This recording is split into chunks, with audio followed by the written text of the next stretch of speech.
Just a little off foot, thinking he's going to go far post. Not strong enough with his right hand. Whips that one in. Far post, almost made him ends, and they have. He has the hat-trick. The second in his career. The third of the night. The hat-trick hero. Talked about you're not going to be able to sustain that kind of pressure. To the corner. Goes towards the near post. And you're the angle, and what a goal! What a goal! Hello, everyone. This is Rev Brad. You're listening to the Chaplains United podcast from the Touchline. Today's podcast, I'll just tell you, is going to be a bit more somber, a bit more reserved. I had some different things planned. I would have liked to have been super joyful looking at the Major League Soccer season about to start and the National Women's Soccer League and USL starting here shortly. But a couple days ago, there was a shooting near where I live. 10 people lost their lives. And it's been all over the news. Many people have tweeted out and taken social media and they push their agenda, or they've made statements already that they've had to walk back on, some of them. It's been kind of sad and hard for me because I feel like we haven't even had a chance to know who lost their lives and their stories, the families. During these times, one of the questions that gets asked many times is the question, where is God? Especially if you're a person of faith, especially if you're a Christian person. Where is God? I've gotten a lot of texts, messages. Hey, Rev, why did this happen? Or Rev, why does this keep on happening? If you know anything about Colorado, we've had several shootings throughout the years, school shootings, theater shootings. Now this shooting coming at a grocery store. So as I was thinking about this question, where is God? In the midst of suffering, in the midst of pain, in the midst of a tragedy like this, I think there's a lot of things that get said in the public marketplace.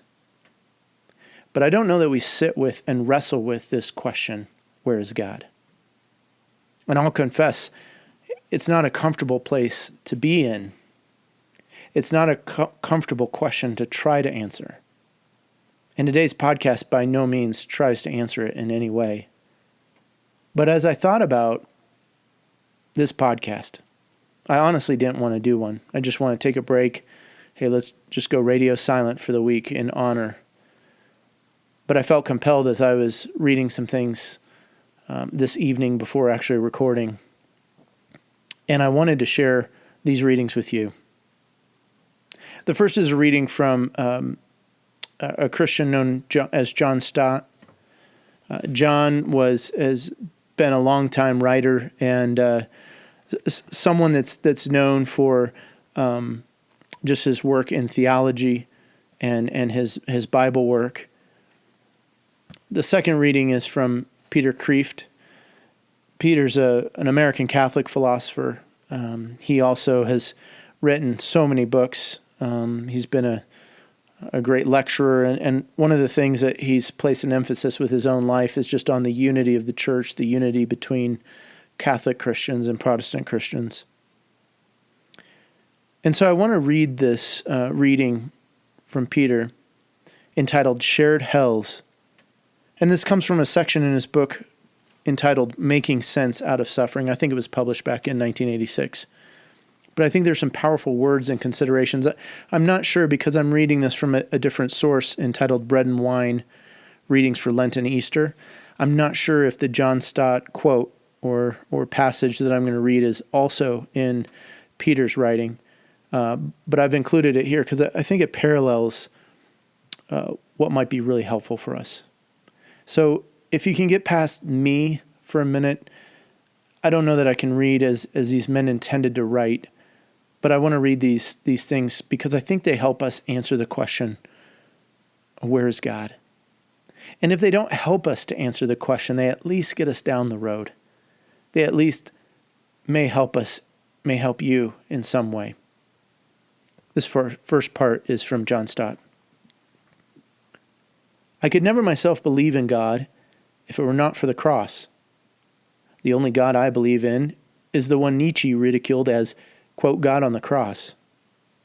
In the real world of pain, how could one worship a God who was immune to it? I've entered many Buddhist temples and stood respectfully before the statue of Buddha, his legs crossed, arms folded, eyes closed, the ghost of a smile playing round his mouth, a remote look on his face, detached from the agonies of the world. But each time after a while, I have had to turn away, and in imagination I have turned instead to that lonely, twisted, tortured figure on the cross. Nails through his hands and feet, back lacerated, limbs wrenched, brow bleeding from thorn pricks, mouth dry and intolerably thirsty, plunged in God-forsaken darkness. That is the God for me. He laid aside his immunity to pain. He entered our world of flesh and blood, tears and death. He suffered for us. And going on now, these are Peter Kreeft's words. Calvary is judo. The enemy's own power is used to defeat him. Satan's craftily orchestrated plot rolled along according to plan by his agents Judas, Pilate, Herod, and Caiaphas, culminated in the death of God.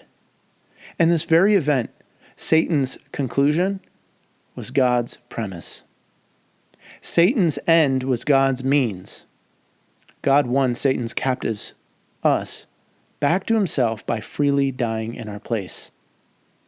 It is, of course, the most familiar, the most often told story in the world, yet it is also the strangest, and it has never lost its strangeness, its awe, and will not even in eternity, where angels tremble to gaze at things we yawn at. And however strange, it is the only key that fits the lock of our tortured lives and needs. We needed a surgeon. He came and reached into our wounds with bloody hands. He didn't give us a placebo or a pill or good advice. He gave us himself. He came. He entered space and time and suffering. He came like a lover. He did the most important thing, and he gave the most important gift, himself. It is a lover's gift. Out of our tears, our waiting, our darkness, our agonized aloneness, out of our weeping and wondering, out of our cry, my God, why hast thou forsaken me? He came all the way right into that cry. He sits beside us in the lowest places of our lives like water. Are we broken? He is broken with us. Are we rejected? Do people despise us, not for our evil, but for our good or attempted good? He was despised and rejected of men. Do we weep? Is grief our familiar spirit, our horrifyingly familiar ghost? Do we ever say, oh no, not again, I can't take it anymore? Do people misunderstand us, turn away from us? They hid their faces from him as from an outcast, a leper. Is our love betrayed? Are our tenderest relationships broken? He too loved and was betrayed by the ones he loved. He came unto his own, and his own received him not. Does it seem sometimes as if life has passed us by or cast us out, as if we're sinking into uselessness and oblivion? He sinks with us. He too is passed over by the world. His way of suffering love is rejected. His own followers, often the most guilty of all, they have made his name a scandal, especially among his own chosen people. What Jew finds the road to him free from the broken weapons of bloody prejudice? We have made it nearly impossible for his own people to love him, to see him as he is, free from the smoke of battle and Holocaust. How does he look upon us now? With continual sorrow, but never with scorn. We add to his wounds. There are 2,000 nails in his cross. We, his beloved and longed for, and passionately desired, are constantly cold and correct and distant to him. And still he keeps brooding over the world like a hen over an egg, like a mother who has had all of her beloved children turn against her. Could a mother desert her young? Even so, I could not desert you. He sits beside us not only in our sufferings, but even in our sins. He does not turn his face from us, however much we turn our face from him. Does he descend into all our hells? Yes. In the unforgettable line of Corrie ten Boom from the depths of a Nazi death camp, she said, "No matter how deep our darkness, he is deeper still." Does he descend into violence? Yes. By suffering it and leaving us the solution that to this day only a few brave souls have dared to try. The most notable in our memory, not even a Christian, but a Hindu. Does he descend into insanity? Yes, into that darkness too. Even into the insanity of suicide. Can he be there too? Yes, he can. Even the darkness is not dark to him. He finds or makes light even there in the darkness of the mind, though perhaps not until the next world, until death's release. Love is why he came. It's all love. The buzzing flies around the cross, the stroke of the Roman hammer as the nails tear into his screamingly soft flesh, the infinitely harder stroke of his own people's hammering hatred, hammering at his heart. Why? For love. God is love. As the sun is fire and light, and he can no more stop loving than the sun can stop shining. Henceforth, when we feel the hammers of life beating us on our heads or on our hearts, we can know, we must know, that he is here with us, taking our blows. Every tear we shed becomes his tear. He may not yet wipe them away, but he makes them his. Would we rather have our own dry eyes or his tear-filled ones? He came. He is here. That is the salient fact. If he does not heal all our broken bones and loves and lives now, he comes into them and is broken, like bread, and we are nourished. And he shows us that we can henceforth use our very brokenness as nourishment for those we love. Since we are his body, we too are the bread that is broken for others. Our very failures help heal others' lives. Our very tears help wipe away tears. Our being hated helps those we love. When those we love hang up on us, he keeps the lines open. God's answer to the problem of suffering not only really happened 2,000 years ago, but it is still happening in our own lives. The solution to our suffering is our suffering. All our suffering can become part of his work, the greatest work ever done, the work of salvation, of helping to win for those we love eternal joy. Friends, I think that these words are powerful, and as Peter mentioned several times, there's several places where we wonder, is God really present in the midst of this? Has he felt the things that I feel? Has he felt oppression? Has he felt brutalization? Has he felt violence? Has he experienced these things? And the truth is, he has.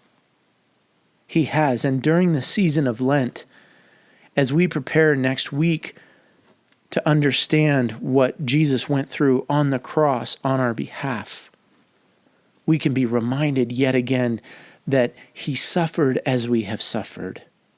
He suffers as we suffer, even to this moment, even to this day. And his suffering was made complete on the cross when he said, "It is finished," and carrying the sins of the world on his shoulders, he declared victory over death, over a grave. One of the things Peter mentioned in his writing was a text from Psalm 139 that I want to read. Reading verses 7 on. Where can I go from your spirit? Where can I flee from your presence? If I go up to the heavens, you are there. If I make my bed in the depths, you are there. If I rise on the wings of the dawn, if I settle on the far side of the sea, even there your hand will guide me, your right hand will hold me fast. If I say, surely the darkness will hide me, and the light become night around me, even the darkness will not be dark to you. The night will shine like the day, for darkness is as light to you. My friend, if you have ever asked the question, in the midst of your own pain, the midst of your own tragedy, the midst of your own consternation with the things that are going on in this world, if you have ever asked, where is God? Just as David, the psalmist, the author here of Psalm 139 wrote, where can I go from you? Where can I get away from your spirit? Where can I get away from your presence? The truth is, there is nowhere you can go where God cannot be. There is no place that is too dark. And many have said it. Many Coloradans feel right now that we are in the midst of a dark and evil place and time with what has happened. And we are revisited again with the memories of what has happened in our past. But even there, even in that darkness, God enters in. God makes light those places that are dark. And so my prayer for you, hopefully your prayer for me, our prayer for those who live in Boulder, Colorado, our prayers for those who live in any part of the world and every part of the world, in any part of history, and any part of time which is to come, where we experience the brutality, the violence, the effects of sin and death. No matter what race, religion, creed we come from, those who have endured suffering, if we would but just realize that God can enter into that space, that He too can be one of us. He has made Himself one of us and has suffered as we did to redeem and to reclaim. My friend, I hope you know God is there with you in your moment, in your difficulty, in your struggle. Reach out to Him. Call upon His name. Let me pray. God, this isn't quite how I planned or what I planned for the podcast today. And there's too much pain in this world. It would be narrow of me to think of only what has happened in Boulder, Colorado, the past couple of days. There have been many more atrocities which have happened in our nation, in our world, and throughout all time. And throughout all of those things, you have entered in to the space of that pain and that suffering with your love, with your sacrifice. Your Son, Jesus Christ, dying on a cross over 2,000 years ago, has made the way to make things right. In the midst of our darkness, may we catch a glimpse of that light. May we see and feel you in the midst of the far reaches of the places where we feel that we are unreachable, unsavable. Lord, for the families and the people that have lost their loved ones in this shooting, in the shootings of Atlanta, in the things that have gone on in the past year through the global pandemic, comfort and be near. And be near to us as well, Lord, we pray. Amen. This is Rev Brad coming to you from the Touchline.